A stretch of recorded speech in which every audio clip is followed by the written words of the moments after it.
Greetings, sports to the bone people. Coming to you bright and early in the morning. I tell you, the place is extremely foggy. But here what? We're going to drive and talk just the same. Yes, man. Alright, my people. Hope you guys enjoyed the weekend. Hope you are all ready to get the work week up and running. Yeah, man. So, a couple of things I want to talk about while we drive. So we see where Matthew Ford and Obed McCoy, they have arrived to take part in the PSL. So we're going to talk about those two. We're going to talk about a couple of other T20 players.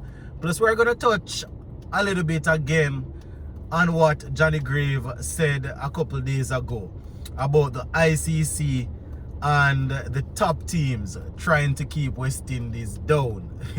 I posted a video about that yesterday, and I see where quite a few people had their say. I didn't get a chance to reply in the comment section to everyone, but you know, I am reading the comments, and I see what people having them say. You know, I'm going to talk about it again a little bit. So just give a listening ear. Make sure you leave a like on the video so YouTube can push the video out. The algorithm can push it out. Make sure you subscribe if you have not yet subscribed. Turn on the post notification bell so once I upload a video, you will be notified.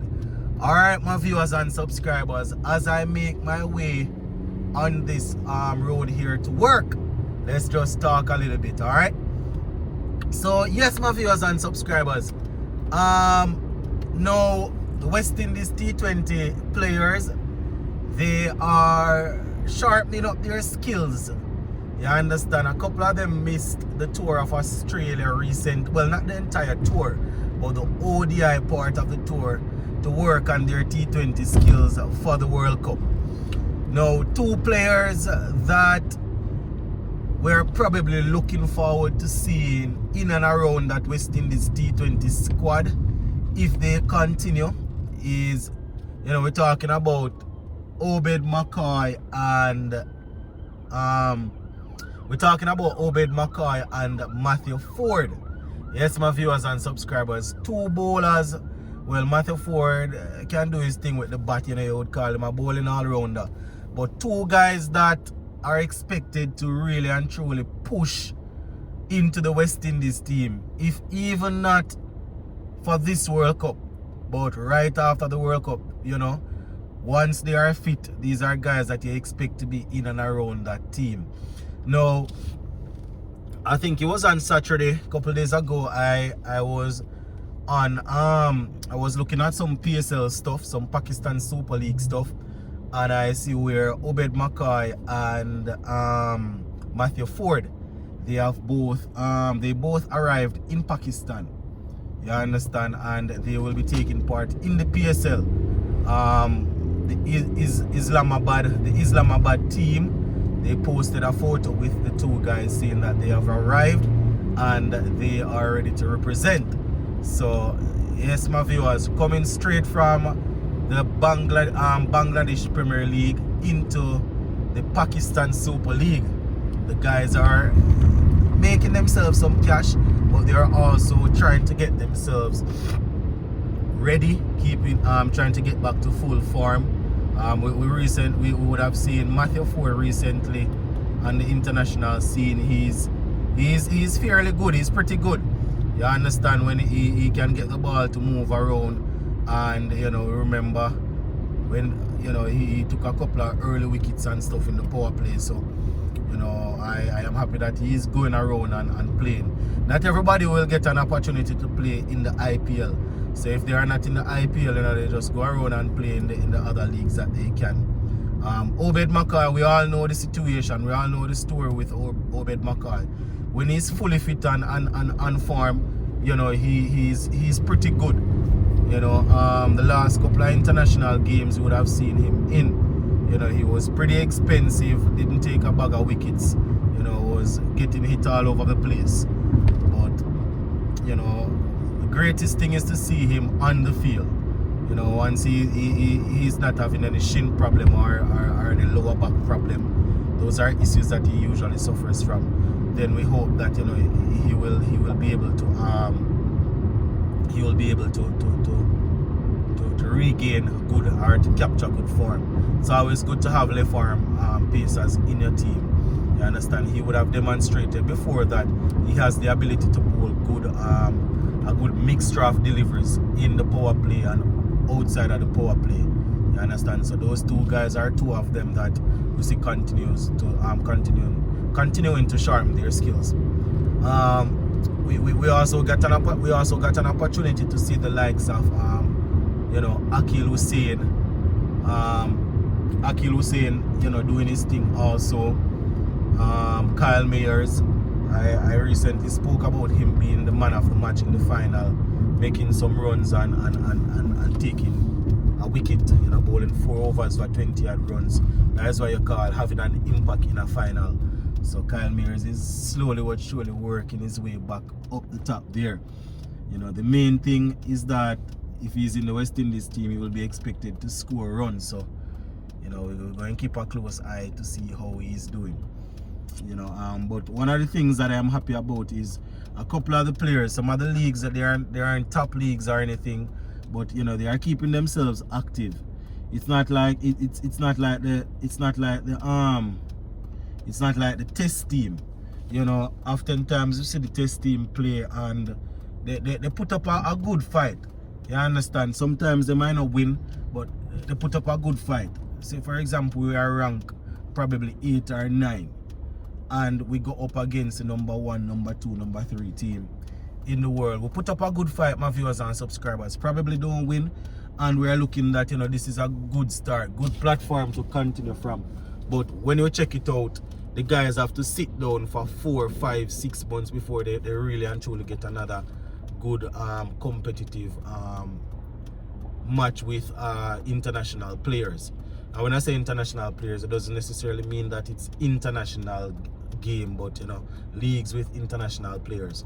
And when you look at the T20 players, even when it's not international league, they are going up against some good international players in some of the when it's not international games, they are going up against good international players in some of these leagues. So it's a situation that I'm worried about. Funny enough, a couple of them, our test players, they're actually playing in our own West Indies Championship, and a couple of them not really standing out. They're not dominating. So one would say if they can't dominate there, then what's the sense of them going up against other teams? But I personally would love to see before we go to England in July. I would love to see our test players. I don't know how things stay with teams like Ireland and stuff. That is where we are at, my viewers and subscribers. We can beat our chest and behave as if we are bigger than that. I don't know if we could get a couple of test games with these teams, unofficial test matches, that is, with these teams, to basically sharpen up our skills. I am thinking they are going to have best versus best games prior to going away to England to take on the county team, then the actual English team. But it's going to be a long time, to be away from some good quality bowling and batting to go up against. So yeah, that is basically what they are saying.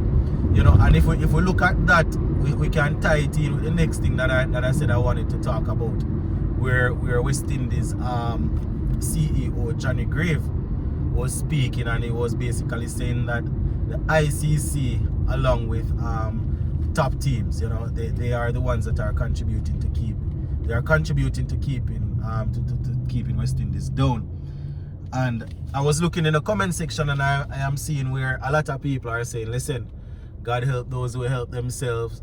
Some people saying you have to start it on your own, and then people will help you. While other people saying, because of how dominant we were back in the 60s, 70s and 80s, some of these teams, they are still holding a grudge. You understand? So they are still enjoying seeing West Indies done. You know, people gonna have their different opinions and stuff. You understand? But what I would say is there are still a lot of things that we can clean up, in, you know, from a regional perspective. You know, getting things like selection right. You understand? And obviously people gonna always have a problem with who gets selected. You know, as a region, people going to think that their players, everybody that play test cricket from their country must get selected. You understand? While some going to say it's not everybody going to be honest and say, boy, you know, say these couple of guys from my place can't make it. Some man will go to the ends of the earth to get people from their country selected, knowing that they are not good enough. You understand? But what the selectors need to do is make sure they are not worried about that. Make sure at all times the 15 best players from the Caribbean, they are in the squad. You no matter if 7 or 8 of them come from Trinidad, Guyana, Jamaica, Dominica, Antigua, it no matter. If 7, 8 of them come from the same place, put the 8 or the 7 of them in the squad.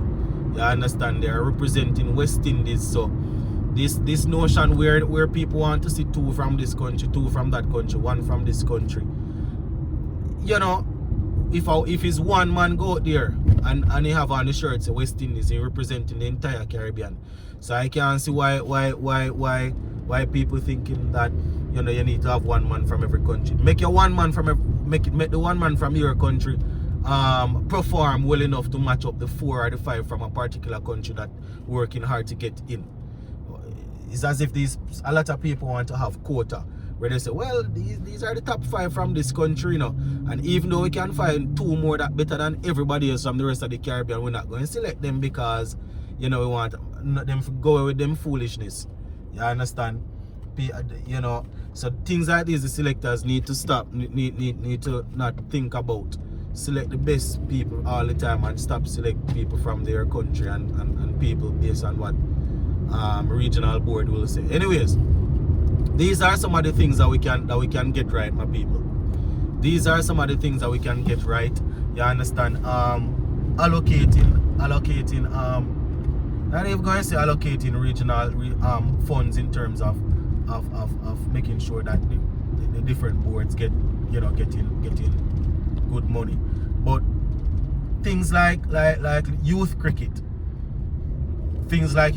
you have to catch them from that stage and make sure that they become passionate, make sure they become I don't want to use the word patriotic because not a lot of people really dealing with that right now, but at least get the youths to understand the importance of playing for West Indies from early. You understand? And that will be a way to really help to strengthen the thing. You know, all of them little things that we can do. Organize, make sure that we don't have players sitting down for 6-7 months. I mean, I know that they say money is a problem, but you understand, we can do something else to try and get other local or regional sponsors on board to make sure that players are always playing. You understand? You can't have people sitting down 5-6 months and then you expect them to outperform players that playing cricket right around the year. When they're not playing international cricket, they're playing county or they're playing shield cricket or whatever it is. So, you know, yeah, that is just a little thought that I wanted to have on my way to work here, my people. Hope you guys have a blessed day. Hope you know, you will have a productive week. Big up on yourself and stay safe. Bless.